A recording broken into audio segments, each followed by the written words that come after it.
મહીસાગરમાં અકસ્માતમાં એકનું મોત થયું છે। હાલોલ શામળાજી હાઈવે પર અકસ્માત, એક કન્ટેનર બીજું કન્ટેનરમાં ઘૂસી જતા અકસ્માત થયો। પાછળથી આવતા કન્ટેનર ચાલકનું મોત થયું।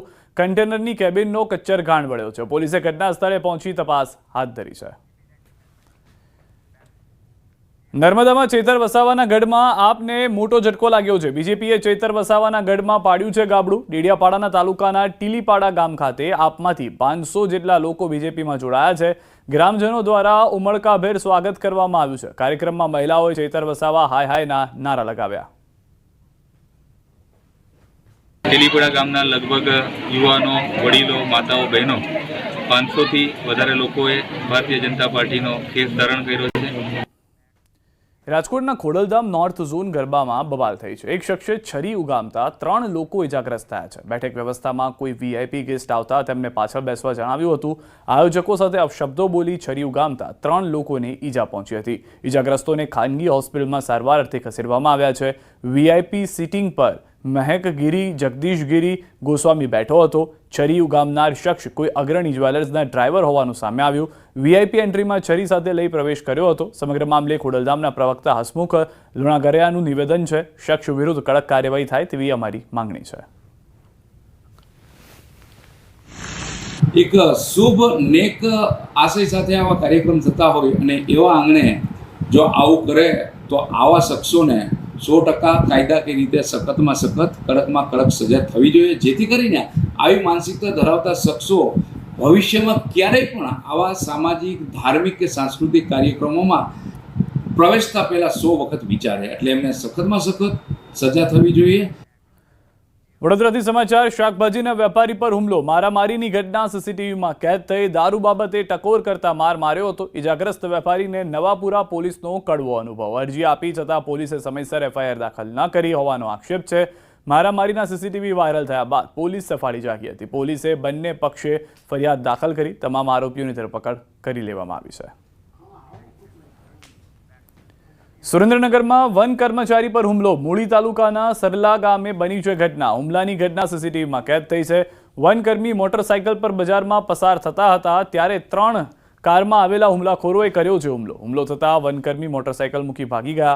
હુમલાખોરોએ વનકર્મી પાછળ દોડીને હુમલો કર્યો। હુમલાખોરો ખનીજ માફિયાઓ હોવાની શક્યતા। વન કર્મચારીએ કુલ 15 વ્યક્તિઓ સામે મૂળી પોલીસ મથકે ફરિયાદ નોંધાવી છે। જૂનાગઢમાં બેકાબુ કાર ચાલકનો આતંક, પોલીસે કાર રોકતા કાર ચાલક ભાગ્યો હતો। કાર ચાલકે અનેક વાહનો અડફેટે લીધા હતા। એમજી રોડ, આઝાદ ચોક પાસે 2 રિક્ષા અને કાર સહિત 5 જેટલા વાહનોને લીધા અડફેટે। ટ્રાફિક પોલીસે કાર ચાલકનો પીછો કરી ઝડપી પાડ્યો। તો દ્રશ્યોમાં પણ જોવા મળી રહ્યું છે કે નુકસાન ભારે થયું છે। હાલમાં જે જાણકારી છે તે અનેક વાહનોને અડફેટે લેનાર કાર ચાલક જે છે તે પોતાનો કાબુ ગુમાવી ચૂક્યો હતો। વધુ તપાસ જે છે તે પોલીસ કરી રહી છે। રાજકોટથી સમાચાર। રખડતા શ્વાનનો આતંક, શ્વાનનો હુમલો કરતા બાળકીનું મૃત્યુ થયાના સમાચાર છે। રાજકોટના શાપર વેરાવળમાં શ્વાને વધુ એક માસૂમ બાળકીને બચકા ભરતા મોત થયું છે। 5 દિવસ પહેલા હજુ બાળકી સંબંધીના ઘરે આવી હતી।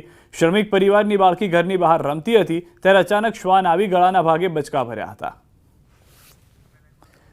હજી પણ એ જ પરિસ્થિતિનું નિર્માણ જે છે તે જોવા મળી રહ્યું છે કે જ્યાં આગળ શ્વાનના ખસીકરણથી લઈને શ્વાનને કાબૂમાં રાખવાથી લઈને અનેક સવાલો તંત્ર પર ઊભા થઈ રહ્યા હતા, જેમાં સતત નિષ્ફળ જઈ રહ્યું છે અને તેના કારણે પરિવારજનોએ પોતાના વાલ સોયા, પોતાના બાળકોને ખોવાનો વારો આવી રહ્યો છે। રાજકોટની આ ઘટના પહેલી ઘટના નથી, આ પહેલા પણ આવું થઈ ચૂક્યું છે।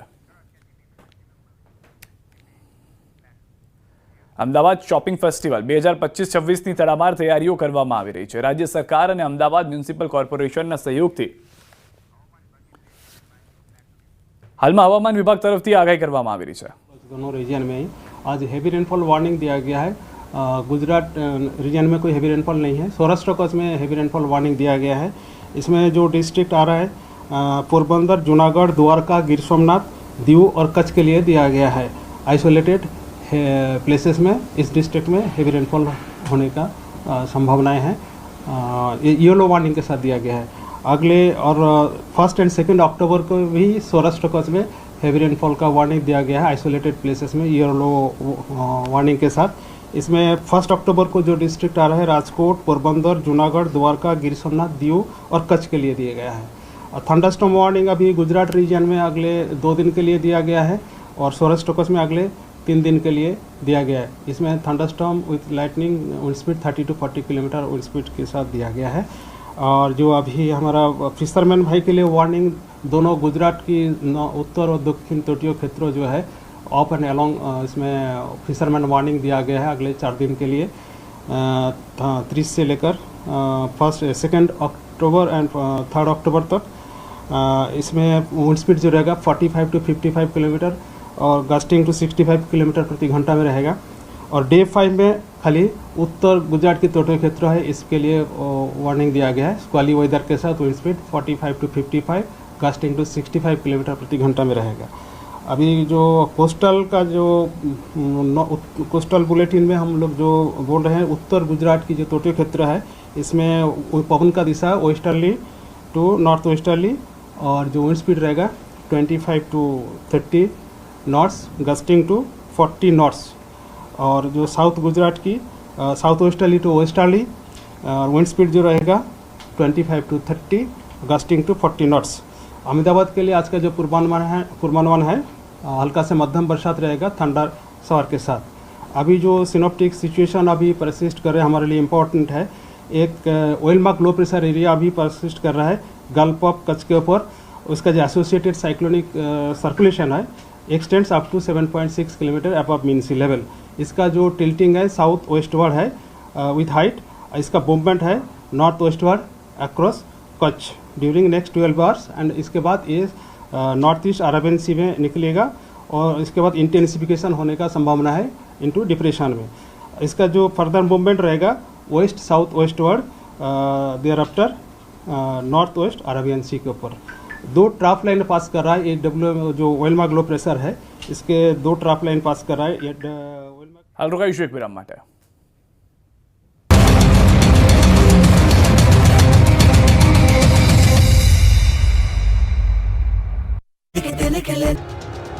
ગુજરાતમાં જતા જતા મેઘરાજાએ બગડાટી બોલાવતા નદીઓ ફરી એકવાર ગાંડીતુર બની ગઈ। ડેમ ઓવરફ્લો થતા દરવાજા ખોલવા પડ્યા। ઉપરવાસમાં વરસાદ પડતા સુરતના ઉકાઈ ડેમમાંથી પાણી છોડાતા તાપી નદી 2 કાંઠે વહી હતી। તાપી નજીકના ગામોને એલર્ટ કરાયા। ઉકાઈ ડેમ ભયજનક સપાટીથી માત્ર 0.07 ફૂટ દૂર છે। હાલમાં ઉકાઈ ડેમની સપાટી 344.93 ફૂટ પર છે।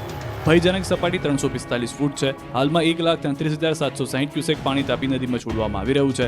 તાપી નદીએ રૌદ્ર સ્વરૂપ ધારણ કર્યું છે। આ દ્રશ્યો ઘી ડેમના છે। ધોધમાર વરસાદને કારણે ખંભાળિયા પાસેનો ઘી ડેમ બીજી વખત ઓવરફ્લો થયો। ખંભાળિયા શહેર તેમજ આસપાસના 10 જેટલા ગામોને પાણી પૂરું પાડતો ડેમ ભરાઈ જતા ખેડૂતોમાં પણ ખુશી જોવા મળી। આ તરફ ભાણવડ પંથકમાં રાત્રિના સમયે સારા વરસાદને પગલે વર્તુ 2 ડેમના દરવાજા ખોલવામાં આવ્યા।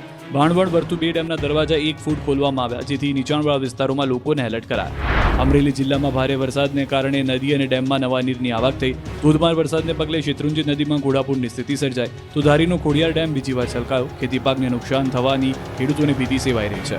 ભાવનગર જિલ્લાના પાલીતાણા ખાતે આવેલા જીવાદોરી સમાન શેત્રુંજી ડેમ સિઝનમાં 7મી વખત થયો ઓવરફ્લો।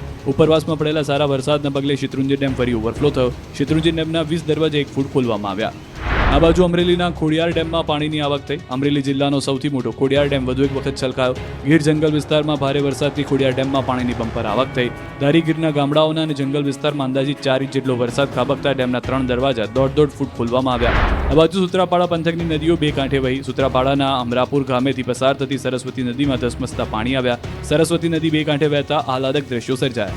ગીર સોમનાથમાં તોફાની વરસાદના પગલે શિંગોડા ડેમના 3 દરવાજા ખોલાયા હતા। હિરણ 2 ડેમના 5 દરવાજા ખોલાયા।